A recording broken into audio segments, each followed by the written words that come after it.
செடியை சுற்றி வந்தாயே கண்ணால் பார்த்து பார்த்து வெற்றி கண்டாயே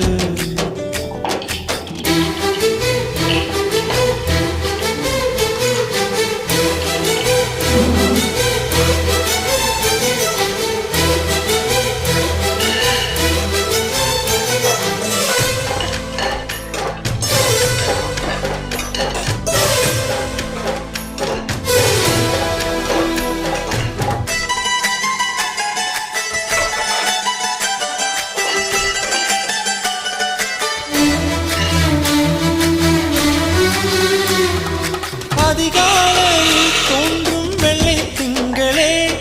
பசி நேரத்தில் பார்த்த தண்ணீர் பந்து